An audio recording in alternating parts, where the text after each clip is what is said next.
This is Sandra Batakis from Sandra Network. I am the CEO of Sandra Network, an MSP that's been in business now for almost 30 years. And during this entire career, I've got a chance to see security be something as simple as, oh my, actually having to type a password, to all this ransomware and viruses and spam and phishing, and it's really become a scary world out there. So we found that this career has evolved on a day-by-day basis for all of this time since we all got a computer on the desk. And I just want to go through some best practices to help all of you understand what it's going to take to block you from ransomware.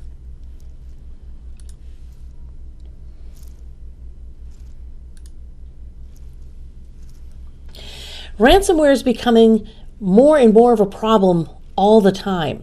There's a new story in the news almost every single day of some high-profile organization having been hit by ransomware.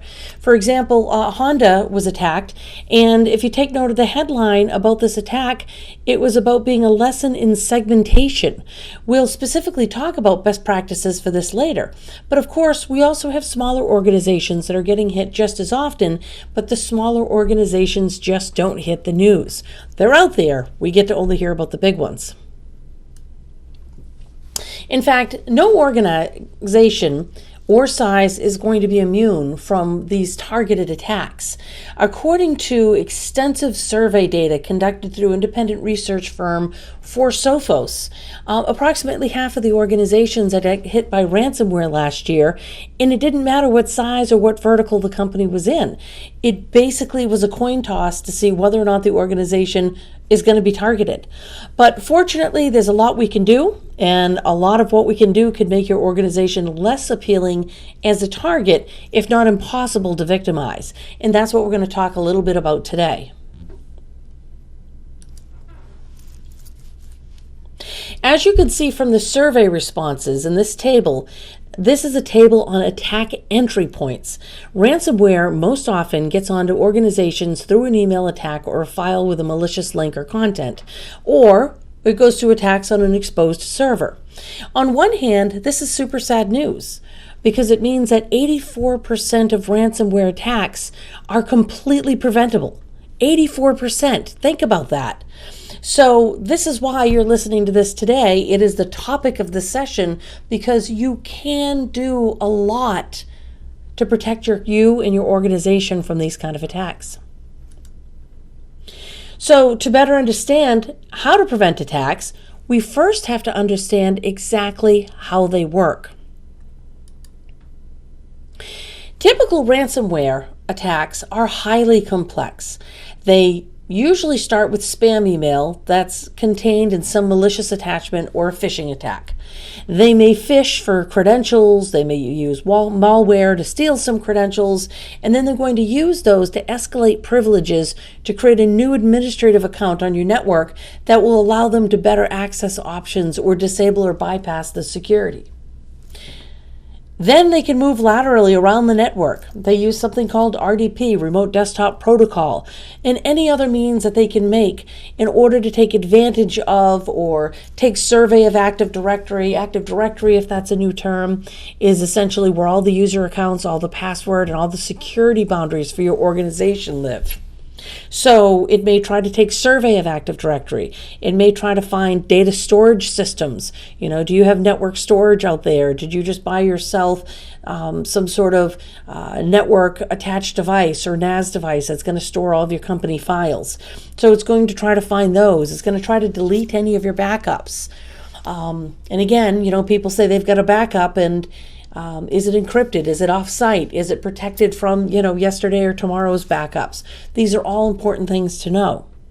So once it moves laterally around your network and it's finding your storage, your backups, your user accounts, it's going to delete your backups because remember, it's ransomware. They don't want you to say, that's okay, I have yesterday's backup.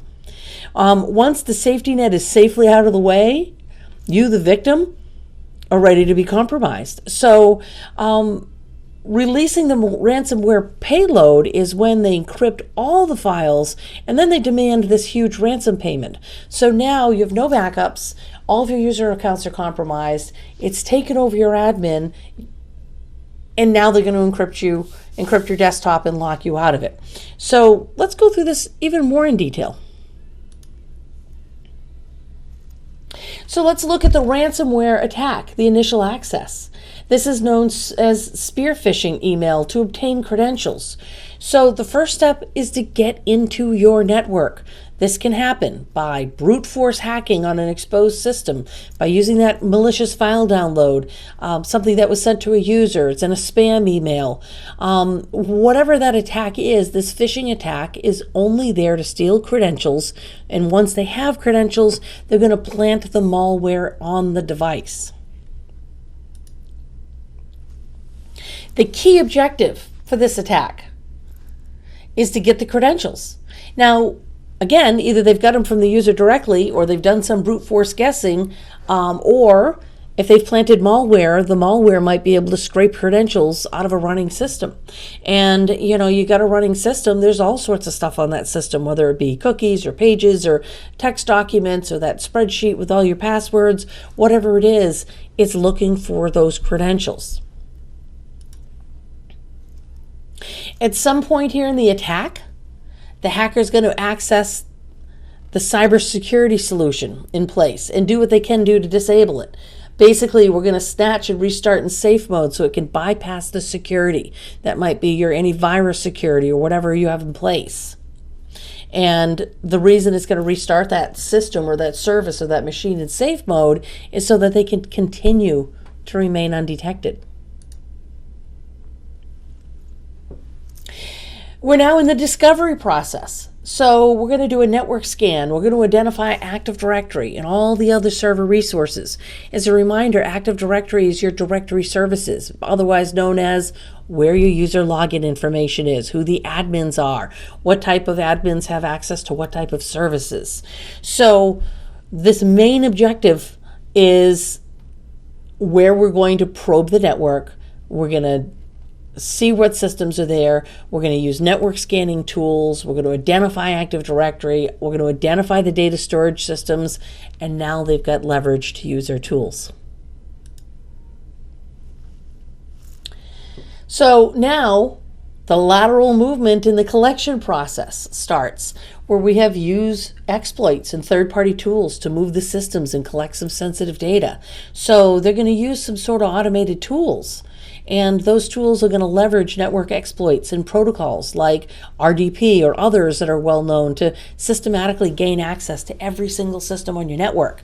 Essentially, they're going to move laterally and collect all the sensitive data they can find, whether it's users, might be passwords, could be where your files are, could be your credit card data, or anything that they can think of to sell or use just to threaten or disclose your credentials to the web.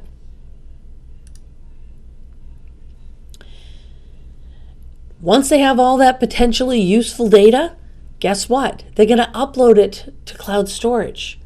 It's going to exfiltrate from the network all of that useful data. And now it's going to live on their cloud servers for later use. So if they find your online backups, they're going to be sure to destroy them. So you can't possibly recover from them. Now it's time for them to really get in there and encrypt the data and demand the ransom, because they have every single thing they need to deploy the ransomware, in which we're going to quickly encrypt all the data and all the systems on the network.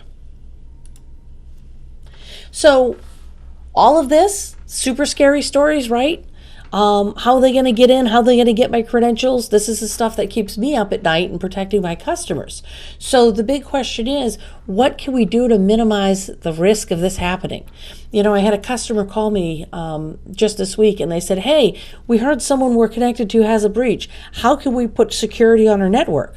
And, the good news is they're a customer of mine, so security is already on their network, but it's more of an education series. But we had all these different practices that we're going to put yet one more layer. And the first layer is always firewall. So you've got firewall, you've got user education, you've got antivirus platforms, you've got dark web scanning to make sure you're not out there. So we've got a lot of best practices to start with. In this particular case, let's talk a little bit about the firewall. So the firewall is just going to block unwanted traffic from coming in. You can also use a firewall to block unwanted traffic from going out, meaning really decide what's going in and out of that building. And I say that as a term, but of that organization for data. But, you have to have the best protection. So it has to be the best in-class protection at every point. The firewall has to have machine learning and sandboxing. Sandboxing means it's going to learn habits, it's going to know how your server typically works, and it's going to know what's going to look suspicious.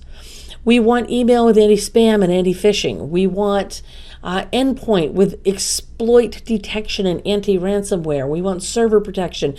These are all essentially in the antivirus and firewall category. You want to make sure your firewall is properly secured. So think of a firewall as literally a giant brick wall. And if no ports are open, nothing gets through. All the bricks are in the wall. But sometimes you got to let stuff through that wall. Maybe let's go back to the brick wall. Maybe you need a little port open to let the water drain out of your property onto the other side of the wall. We've got certain things that you've got to open up little ports to have it done. So the same thing happens here. We're going to close all unnecessary ports. Examples of a port is there are specific ports that email travels out of. There are specific ports that web surfing travels out of. There's specific ports for RDP, which is your remote desktop protocol. So you got to figure out as an administrator what is necessary for traffic and shut everything else down. If you use VPN for remote access, then you're only going to allow remote management and access of the systems via the VPN. You don't want to expose your systems. You want multi-factor authentication. Multi-factor authentication for the firewall management and for VPN access is where we can use an app like Google Authenticator, or I use a lot of SMS apps. Whatever works for you in your situation, multi-factor has to be there. What that does is if your username and your password have been compromised, then they can try to log in, but they're never going to get further unless they have the magic code, however you've chosen to receive it. And of course, you always want to try to prevent that lateral movement. We do this by network segmentation, or we of course have different products out there that can do it for you, like Sophos synchronized security. So let's look at common network topology. What's not recommended is to have your firewall connected to your server behind a switch into a couple of endpoints. Your servers all need to be behind the firewall.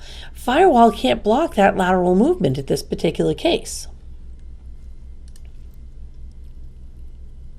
So let's take a look at this. So we have different zones now. We have network segmentation into zones or VLANs.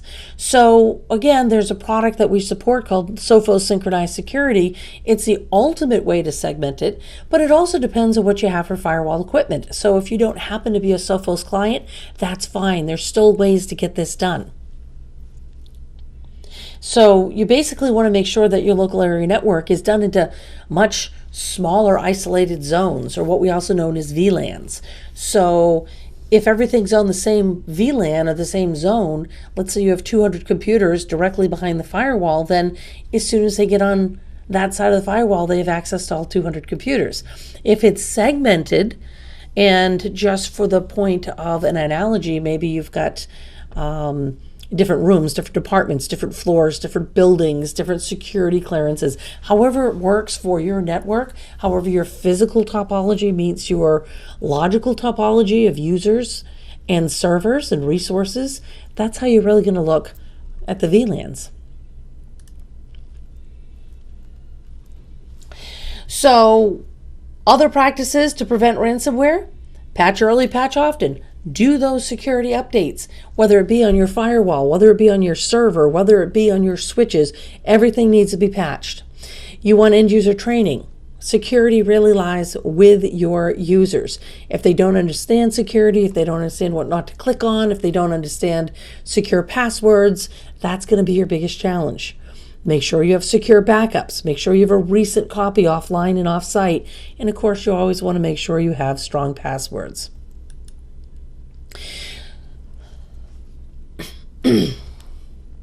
So here, as a provider of Sophos, we're going to talk about how XG Firewall and Sophos synchronized security can help. Now, again, this part is specific to Sophos. Are there other products out there? Yes, we support Sophos. We're a Sophos partner. We're always happy to support their products, and we do so for a reason, because they're good. But regardless, we need to look at the concept of firewall security and really understand the topic. So Sophos recognizes the challenges of ransomware. It's always investing heavily into looking at the entire product line and the anti-ransomware solutions. So it's not surprising that the XG Firewall offers the best ransomware protection of all of them. And you know, we've been supporting them for a long time, and I can honestly say since we've moved our clients to Sophos, we've really had no problems. It's been fantastic. So one of the advantages of Sophos is this synchronized security platform. So it's actually the first vendor to integrate a firewall and endpoint together so that they could share information. And this sharing of information gives you an automatic response to incidents. So if something happens on your endpoint, not only does it lock down your endpoint and deal with that virus or that hack locally, but it immediately talks to the firewall so that the firewall knows to look for similar traffic and to not have it continue to transverse the network. So here we just need an XG Firewall, we need Intercept X, and it's all managed in the same place. So you can also use, with a ransomware attack, initial access, so spear phishing, an email to obtain credentials. So when you're running XG Firewall, that email just gets blocked because it's immediately identified as a phishing email. And again, we also want to make sure that our users are trained. So Sophos has this thing called the security heartbeat. The security heartbeat is just a continuous flow of this threat. It's health and security information between the Sophos products. So if the product is healthy and it's got a green heartbeat status, we know we're good. But if it's unhealthy and it shows red or orange, depending on the issue, then we have Intercept X, which is also part of the antivirus suite. It detects the threat and it automatically communicates to that firewall which it's going to flag, and it flags its heartbeat as status to red. So here, ransomware attack, if we're looking at persistence and defense evasion, we're going to use Snatch to restart in safe mode and bypass security. So that's what it can do. But in this particular case, the firewall identifies the presence of a host on the network with a missing heartbeat. It can't snatch it, it can't restart it in safe mode, because as soon as that node is down, the firewall's already going to know that. So the missing heartbeat's identified, and immediately what kicks in is that lateral movement protection, where the firewall communicates to that heartbeat and all the other endpoints to advise them that there's a compromise. The compromised endpoint then gets isolated. The dynamic firewall rules effectively isolate the unhealthy host instantly and automatically from the internet. We all then have IPS detection. So your XG Firewall intrusion prevention system detects the network scan, absolutely blocks that scan, and then the active threat is identified. So the firewall has identified the presence of a host on the network that's compromised, and the security heartbeat status will change to red. Lateral movement protection kicks in, so everything's been communicated with the other endpoints. And of course, that's the whole point. Number 13, the threat is going to be isolated. So once the threat is isolated, we look at the unsanctioned cloud application. So XG Firewall will also flag or block data that's being sent to that cloud storage application that's unsanctioned. And we also have an unknown or unwanted desktop application that's running. So the XG Firewall works with Intercept X, which is your antivirus, and it blocks the unknown and unwanted application. And at this point, all of these slides to exactly where we want to go. The encrypted data, the demand for ransom, all of that has been denied because you have this suite of products that are working together to block not only it from an individual node, but the firewall, the server, and any lateral movements. So all of that, big scary story, right? But that's what really happens. That's how all of these companies, and you see them on the news, where they've got this giant ransomware and it's shut down an entire city, an entire school system. So we've got the best practices by picking the best products and making sure that everything is locked down and our users are also educated. So just in summary, we want to make sure we have the best protection. We want to reduce our surface area. We want to make sure that we use VPNs for any remote access so that firewall ports are not open and unencrypted. We want multi-factor authentication. We want to make sure that lateral movement is prevented. Other best practices: patch early, patch often. Train your users. Secure your backups. Make sure all passwords are existent and strong. So there's a lot of them, but still very important. We want to make sure these are all done. If you're interested in equipping your organization with the best practice possible against ransomware, make sure you take a look for HD Firewall. Contact us here at Sandra Network for any more information. We're happy to supply it because it really does offer the world's best visibility. But again, this is how it's going to happen. If you have something in place and you want us to look at it, we're happy to do that. But for now, we have our best practices. So stay safe, stay secure, and lock down those networks.